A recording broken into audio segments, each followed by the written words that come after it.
आनी चाहिए या फिर OL नहीं आना चाहिए, ठीक है। तो इस बात का आपको यहाँ पे ध्यान रखना है। तो 5 वोल्टेज गाइज इस BQIC के अंदर यहाँ पे इंटर हो चुके हैं। उसके बाद गाइज फोन के अंदर बनता है VPH, ठीक है। जैसा कि मैं आपको यहाँ पे दिखा दूं, ये वाली जो लाइन है ये VPH की बनती है, ठीक है। 3.7 से लेके 4.2 वोल्टेज, जिसको हम मीडियाटेक के अंदर VSYS बोलते हैं, यहाँ पे एक VPH लाइन बनती है, ठीक है। ये जो VPH है ये अलग अलग जो सेक्शन होते हैं मोबाइल के उनके अंदर चला जाता है। जैसे कि गाइज हमारा नेटवर्क सेक्शन हो गया, ग्राफिक्स सेक्शन हो गया, ऑडियो सेक्शन हो गया, ठीक है। इनके अंदर ये जो VPH है ये डायरेक्ट कनेक्ट होता है, ठीक है। ये 3.7 से लेकर 4.2 वोल्टेज, जैसे यहाँ पे 5 वोल्टेज इंटर होगा उसके बाद ये जो यहाँ पे वोल्टेज है वो आपको देखने को मिलेगा। यहाँ पे एक कॉइल लगी होती है, ये कॉइल गाइज कई बार खराब होने की वजह से कई बार ये कॉइल है ये ओपन हो जाता है, उसके बाद फोन फेक चार्जिंग पे चला जाता है, ठीक है। और कई बार गाइज इस आईसी की जो वैल्यू है उसमें चेंजेस आ जाता है, जिसकी वजह से फोन काफी स्लो चार्ज होता है, फेक चार्जिंग पे रहता है। तो गाइज ये जो कॉइल है इसको भी गाइज आपको चेंज करके देखना चाहिए। यहाँ पे 3.7 से लेके 4.2 वोल्टेज यहाँ पे बनना चाहिए। इसके अलावा गाइज अगर आप यहाँ पे देखेंगे तो ये 15 नंबर 16 नंबर पिन से यहाँ पे कनेक्टेड है, और इधर की साइड अगर आप यहाँ पे देखेंगे तो ये 19 और 20 नंबर की पिन पे यहाँ पे कनेक्टेड है। लेकिन अगर आप यहाँ पे देखेंगे तो 21 नंबर की जो पिन है इस पे एक कैपेसिटर सीरीज के अंदर लगा हुआ है। जैसा कि आप यहाँ पे देख रहे हैं, इधर भी कनेक्टेड है, इधर भी कनेक्टेड है। दोनों साइड पे आपको यहाँ पे JR देखने को मिलेगा। दोनों साइड पे अगर आप यहाँ पे चेक करेंगे तो JR देखने को मिलेगा। जैसे चार्जर लगाने के बाद आप यहाँ पे वोल्टेज चेक करते हैं तो इस कैपेसिटर को हम बूट कैप बोलते हैं।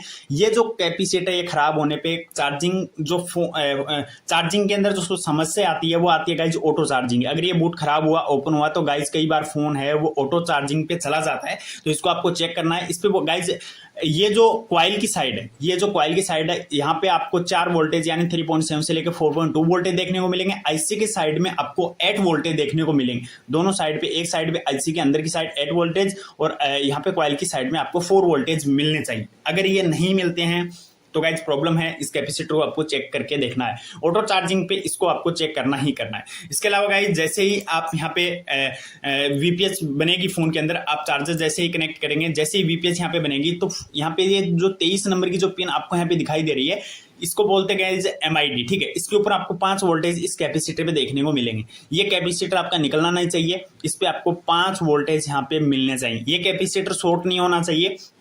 कई बार फोन के अंदर ये वाला जो कैपेसिटर होता है ग्राउंड से कनेक्ट होता है, ये शॉर्ट हो जाता है। शॉर्ट होने पे जो मोबाइल है वो पूरा डेड हो जाता है या फिर आईसी हीट होने लगती है और हाई बूटिंग पे फोन चला जाता है, ठीक है। तो गाइज इसको भी चेक करना होता है। अगर आपकी ये चार्जिंग आईसी हीट हो रही है बार बार तो गाइज इस कैपेसिटर को आपको यहाँ पे चेक करना चाहिए, ठीक है। अभी गाइज फोन के अंदर VBUS इन हो गया है, यहाँ पे VPH भी बन चुका है, ठीक है। उसके बाद अगली लाइन की अपन यहाँ पे बात करें तो गाइज आप यहाँ पे देख सकते हैं फोन के अंदर एक लगा होता है DMDP की लाइन, जो कि नीचे का ये जो चार्जिंग जो सॉकेट होता है इसके अंदर DMDP की लाइन कनेक्ट होती है। DMDP की लाइन अगर यहाँ पे कनेक्ट नहीं होगी इस चार्जिंग सॉकेट के ऊपर, नीचे का जो सैबोर्ड है वहां तक अच्छे से कनेक्ट नहीं होगी तो गाइज इस DMDP की लाइन की वजह से फोन के अंदर गाइज चार्जिंग शो नहीं करता, ठीक है। फोन के अंदर चार्जिंग शो नहीं करेगा। जैसे आप कनेक्ट करेंगे फोन के अंदर कोई भी लोगो वगैरह कुछ भी नहीं आएगा चार्जिंग का। कई बार कुछ फोनों के अंदर फोन जब ऑफ कंडीशन के अंदर होता है तब गाइज फोन के अंदर चार्जिंग है वो यहाँ पे शो करता है, ऑन कंडीशन में शो नहीं करता। तो DMDP की लाइन यहाँ पे कनेक्ट होनी चाहिए। और या गाइज फोन को PC से कनेक्ट करने के लिए भी ये लाइन जरूरी है। इसमें होता क्या है कि ये वाली जो DMDP की लाइन है ये इस IC से भी जुड़ी होती है और गाइज CPU से भी जुड़ी होती है। CPU से जोड़ने के लिए गाइज यहाँ पे 0 ओम के 2 रजिस्टर लगे होते हैं। मैंने एक बनाया है, 0 ओम के 2 रजिस्टर होते हैं। कई बार CPU से लाइन शॉर्ट होती है तो इन रजिस्टर को निकाल के आपको अलग कर देना है, जिससे गाइज आपका चार्जिंग तो होता रहेगा लेकिन फोन PC पे कनेक्ट नहीं होगा, ठीक है। क्योंकि CPU की साइड से इस पे शॉर्टिंग आ जाती है, ठीक। कई बार मैंने आपको दिखाया भी है, लाइव दिखाया है, जिसको आपको ध्यान रखना है, ठीक है। अब गाइज अगर आप यहाँ पे देखेंगे DMDP की जो लाइन है ये यहाँ पे 2 नंबर और 3 नंबर पिन पे कनेक्टेड है। अब ये BQ टाइप IC है। इस IC का नंबर मैं आपको बताता हूँ, SC89601 ये IC है, ठीक है। ये BQ टाइप में मैंने बनाया है। तो 2 नंबर और 3 नंबर की जो लाइन है इसके ऊपर गाइज DMDP कनेक्टेड है साथ में CPU से। लेकिन गाइज यही अगर BQ IC होता, कोई दूसरा BQ एकदम प्रॉपर BQ होता तो 2 नंबर की 3 नंबर की जो पिन होती है गाइज इसके ऊपर गाइज आपको मैं बता दूं कि अगर ये 2 नंबर की पिन है ये इसको बोलते हैं P सेल, ठीक है। P सेल बोलते हैं। 4 वोल्टेज यहाँ पे देखने को मिलते हैं 2 नंबर की पिन पे यहाँ पे, ठीक है। ये DMDP से कनेक्ट नहीं होता। और 3 नंबर जो पिन है उसको PG बोलते हैं, ठीक है। और इस पे 1.8 वोल्टेज आपको PMU से देखने को मिलते हैं। तो इन दोनों लाइनों का आपको ध्यान रखना है। इसके अंदर DMDP की लाइन है लेकिन प्रॉपर BQ के अंदर ये नहीं मिलेगा क्योंकि ये IC है, ये SC89 SC89601 है, ठीक है। तो इस बात का आपको ध्यान रखना है। इसको समझने के बाद गाइस हम किसी भी BQIC या इस टाइप के IC को अच्छे से समझ लेंगे, इसलिए मैंने ये जो वीडियो है ये बनाया है, ठीक है।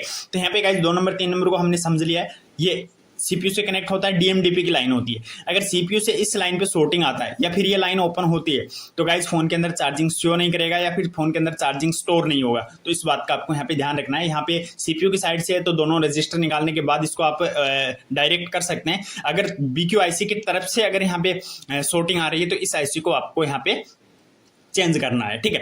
अब ये जो DMDP की लाइन होती है इसके ऊपर अगर अपन यहाँ पे GR की बात करें तो इस पे गाइज काफी ज्यादा GR देखने को मिलता है। अलग अलग फोन के अंदर अलग अलग जो GR है वो देखने को मिलता है। 300 से 1800 के आसपास GR देखने को मिलता है। दोनों लाइनों पे इक्वल GR देखने को मिलता है लगभग। जैसे एक लाइन पे अगर 500 का GR है तो दूसरे पे भी 500 का GR देखने को मिलेगा। तो इस बात का आपको ध्यान रखना है कि एक लाइन पे अगर 500 का GR है तो दूसरे पे भी 500 का GR ही आना चाहिए। ऐसा नहीं है कि एक पे 500 एक पे 200 है, ठीक है। तो इस बात का आपको ध्यान रखना है। कई बार सेब बोर्ड का नीचे सेब बोर्ड होता है, उसके अंदर DMDP की लाइन में लगा जो डायोड होता है वो शॉर्ट हो जाता है तो ये लाइन शॉर्ट दिखाई देती है। तो सेब बोर्ड फ्लेक्स पत्ता और ऊपर की लाइन है उसको आपको यहाँ पे मल्टीमीटर से चेक करना है। शॉर्ट नहीं होनी चाहिए, कनेक्ट होनी चाहिए। इस पे गाइस 0.6 से लेके 3 वोल्टेज तक यहाँ पे इन दोनों पिनों के ऊपर देखने को मिलते हैं, ठीक है। तो ये गाइस हमने DMDP के बारे में यहाँ पे बात कर लिया है। DMDP की जो लाइन है इसके बारे में मैंने आपको यहाँ पे अच्छे से बताया कि इससे क्या प्रॉब्लम आता है, ठीक है। इस तरीके से हम आगे भी समझने वाले हैं। वीडियो को लाइक नहीं किया तो वीडियो को लाइक करो यार, और शेयर नहीं किया तो सब लोगों के साथ में शेयर कर दो। जितने भी भाई बिल्कुल फ्री में सीखना चाहते हैं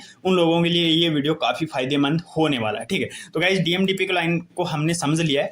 अब गाइस एक चीज आप यहाँ पे देखेंगे तो जैसे ही हम चार्जिंग यहाँ पे कनेक्ट करते हैं तो उसके बाद क्या होता है कि ये जो BQ वाली होते हैं या फिर 6357 CRV या MRV 6358 जो आईसियां लगी होती हैं इनके अंदर एक लाइन और होता है जो कि हमारा यहाँ पे ये जो वी बस सॉरी गाइज ये हमारा जो OVP और वोल्टेज प्रोटेक्शन से वी बस का 5 वोल्टेज यहाँ पे एंटर होता है। इससे एक लाइन निकलती है जो हमारी ये जो पावर आईसी है इस पे कनेक्ट होती है, जो वोल्टेज डिवाइडेड सर्किट के थ्रू इस पे कनेक्ट होता है। किस तरीके से कनेक्ट होता है ये देखिए, यहां से 5 वोल्टेज डायरेक्ट यहां पे आएगा जिसको हम वोल्टेज डिवाइडेड सर्किट बोलते हैं। इस लाइन के अंदर एक गाइस 330 के का रेजिस्टर लगा होगा जो सीरीज में होगा और यहाँ पे डायरेक्ट यहाँ पे कनेक्टेड होगा। एक रेजिस्टर गाइस 39 के का होगा जो एक साइड से ग्राउंड होगा, एक साइड से इस रेजिस्टर से कनेक्ट होगा, ठीक है। जैसा कि आप यहाँ पे देख रहे हैं ये रेजिस्टर है, ये यहाँ पे सीरीज में लगा हुआ है और ये यहाँ पे एक साइड से ग्राउंड है और इधर ये दोनों कॉर्नर हैं इनका आपस में मिला हुआ है, ठीक है। ये दोनों रजिस्टर गाइज यहाँ पे VCDT लाइन पे लगे होते हैं। जैसे यहाँ पे V बस की 5 वोल्टेज यहाँ पे आती है तो उसके बाद गाइज ये जो वोल्टेज है 330 किलो की यहाँ पे ये जो रजिस्टर लगी हुई है और 39 के का ये रजिस्टर लगा हुआ है, दोनों यहाँ पे वोल्टेज डिवाइडेड सर्किट बनता है। और यही 5 वोल्टेज होते हैं ये ड्रॉप होने के बाद, यानी कि यहाँ पे वोल्टेज डिवाइडेड सर्किट बनने के बाद ये लगभग 0.52 वोल्टेज है वो इस आईसी के अंदर डिटेक्ट होता है जिसको हम VCDT बोलते हैं। इस आईसी के अंदर जब ये वोल्टेज एंटर होता है तो फोन को और CPU को पता चलता है कि फोन के अंदर चार्जिंग कनेक्ट हो गया है। उस टाइम पे ये गाइस चार्जिंग को पूरा अनेबल करता है। अगर ये रजिस्टर खराब हो जाता है या फिर इसका ग्राउंड निकल जाता है या फिर ये रजिस्टर निकल जाता है या फिर 5 वोल्टेज यहाँ तक नहीं पहुंचता है या फिर इस आईसी में ये पिन कनेक्टेड नहीं है, इस सर्किट में कहीं पर भी कोई भी प्रॉब्लम आती है या इनकी वैल्यू चेंज हो जाती है तो फोन के अंदर चार्जिंग डिटेक्शन होना बंद हो जाएगा, फोन के अंदर चार्जिंग शो ही नहीं करेगा। आप सब कुछ कर लेंगे लेकिन फोन के अंदर चार्जिंग यहाँ पे शो नहीं करेगा। तो इस बात का आपको ध्यान रखना है। 330 के और 39 की का जो रजिस्टर है VCDT की लाइन पे लगा हुआ है voltage divided circuit, water damage के टाइम पे सबसे ज्यादा प्रॉब्लम मुझे इसी के अंदर देखने को मिलती है, ठीक है। जिन फोनों के अंदर चार्जिंग सेक्शन में पानी चला जाता है उनमें ये खराब होते ही होते हैं। कई बार क्या होता है कि ऊपर से देखने पे दोनों रजिस्टर ठीक होते हैं लेकिन इनके अंदर की जो पिन होती है वो बोर्ड पे कनेक्ट नहीं होती और इनकी वैल्यू में चेंज आने से ये प्रॉब्लम देखने को मिलता है। इसके साथ में गाइज आप यहाँ पे देख सकते हैं यही लाइन गाइज आगे चली जाती है और इसमें एक सीरीज में रजिस्टर लगा होता है 7.5 के का, ठीक है, जिसको हम चार्जिंग LDO बोलते हैं, ठीक है। ये जो लाइन है ये डायरेक्ट गाइज इसके अंदर ये कनेक्ट होती है इस आईसी के अंदर, जैसा कि आप यहाँ पे देख रहे हैं, ठीक है। इस आईसी के अंदर दोनों लाइन यहाँ पे अच्छे से कनेक्ट होनी चाहिए। अगर इनमें से कोई भी लाइन गाइज अगर यहाँ पे कनेक्ट नहीं होती है या फिर इनकी रजिस्टर निकल जाती है, वैल्यू चेंज होती है तो फोन के अंदर चार्जिंग डिटेक्शन होना बंद हो जाएगा। तो इनके ऊपर वोल्टेज भी आपको चेक करना है और इनके ऊपर ये जो रजिस्टर लगे हैं इनको भी आपको चेक करना है। वोल्टेज डिवाइडेड सर्किट बनना चाहिए। इसके बारे में ऑलरेडी मैंने काफी डीप में वीडियो बना के रखा हुआ है। अब वो वीडियो नहीं देखा है तो एक बार आप वो वीडियो भी जाके देख लीजिए, ठीक है। तो ये गाइस हमने यहाँ पे वोल्टेज डिवाइडेड सर्किट की बात कर लिया, हमने VCDT चार्जिंग LDO लाइन के बारे में अच्छे से समझ लिया। आने वाले वीडियो के अंदर गाइस यही चीज मैं आपको डायग्राम में, स्कीमेटिक डायग्राम में समझा